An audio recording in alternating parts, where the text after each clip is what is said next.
carbon po siya. Carbon, Lodi, carbon.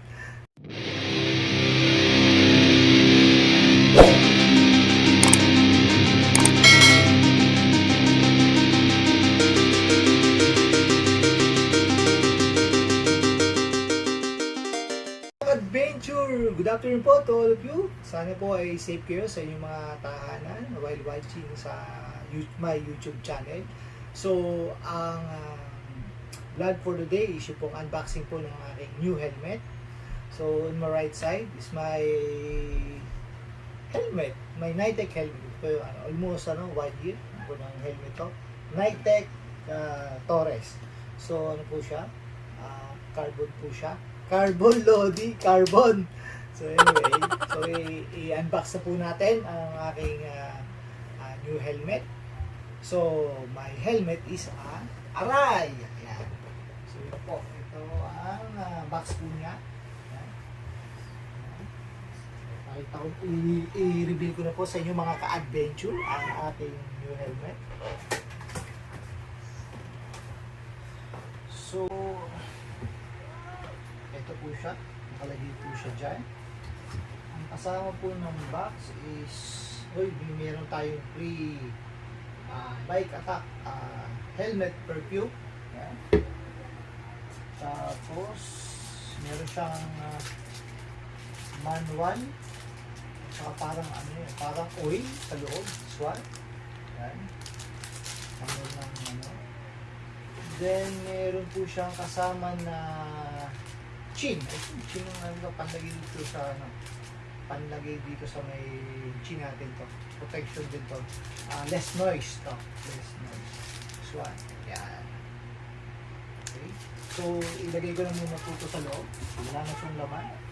Okay, ilagay natin. So open na po natin ang ating i-reveal ko na sa inyo ang bago kong helmet.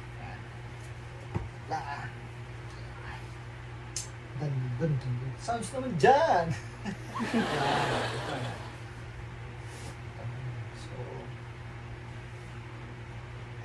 lagay ko dito para hindi magalusan, magasgasan. Okay.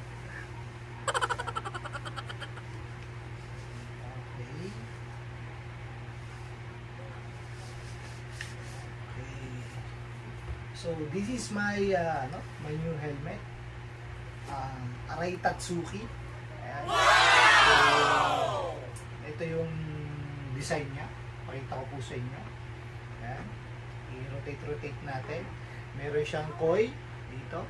Ayan. Meron siyang koi. Dalawang koi eh. Ayan. Tapos meron siyang dragon on top. Eddie, wow! Dragon. Okay. Then meron siyang madami siyang vent. Isa, 1, 2, 3. Meron pa siyang butas dito sa likod. 4, 5. Ang sabi nila dito, malamig daw to sa maganda daw ventilation ng Aray. Lalo na pag nagbibiyahe kayo, lalo na po dito sa atin, tropical country, mainit. So mas magandang gamitin. Kasi nakalagay po dito, cool extreme venting based dito sa manual ng Aray. Okay? So this is Aray Tatsuki. Yan, you will see the details. Ilapit ito, di ba? May mga circle siya. Yan, mga design, pero nasasalit ko sa kanya na hindi siya pantay. Maganda siya pagkaka-design ng magandang pagkaka-design dito ni Aray. Ang ganda po ng ma-detail po siya. So ito, neon green. So, malayo pa lang, siguradong makikita ka na kahit madilim, makikita ka na because of this color. Ayan. So, actually, nagustuhan din to ni Mrs. Kasi to sa kanya, kaya pwede niya din itong hiramin. Ayan. Then, ito, ganito pag-open niya. Okay. I-click po siyang ganyan. Tapos, gahin nyo ng konti, tapos yun, open na siya.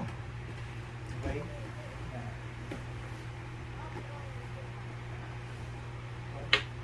Same din siya same din siya sa Nitec. Ganda yung locking mechanism sa Nitec. Yan. May strap din siya, may button, you will just put it there. Tapos sumilak din siya doon. Ang pansin ko lang dito sa sa Arai versus Nitek, mas mahaba yung niya, mas mahaba yung strap niya. Ito talagang medyo parang slight, may konti lang allowance para mailak yung mailak dito sa leg nyo, itong helmet na to. So, another specs dito na nakita namin is Arai sa based dito sa ultimate comfort, cool and extreme venting. Syempre, malamig daw, maganda daw talaga, malamig daw talaga sa sa pagka-suot nyo na sa loob. So, sa vision, exceptional visibility. Possible na mas maganda yung pagka nagra-ride kayo, left and right, makikita nyo agad siya. So, the shields, yung shield niya, quick and easy. Madali daw po itong mapalitan. There is a button here.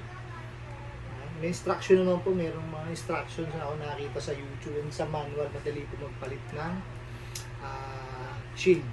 Ito, quick and easy po siya tanggalin. Then, nakalagay din dito, quiet, amazing quiet. So, ibig sabihin, tahimik siya, hindi siya noisy, hindi siya totally napapasok ng hangin. Tsaka yung this one will help also to reduce the wind noise outside because pero siya mas malapad siya.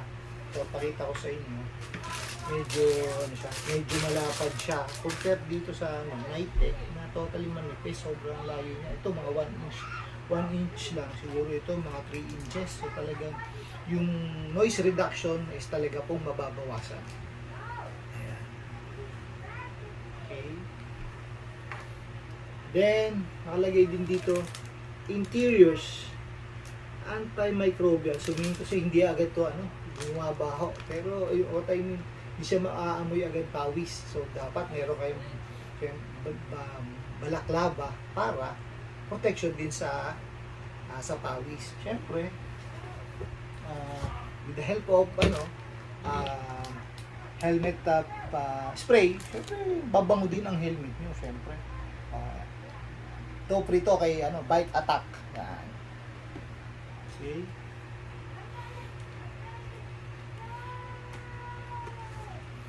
So, yan. Pakita ko ulit sa inyo. Wait lang. So, ikot ko ulit po. Yan. Ikot. Yan.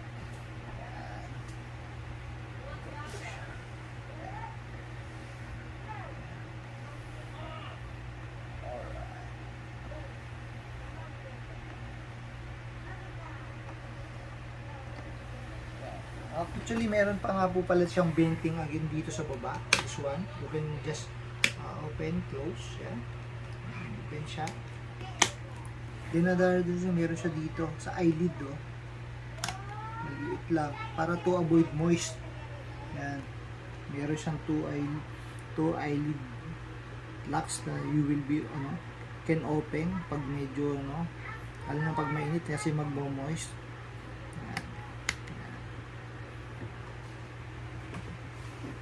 So, yeah. Okay, this is the design on the top.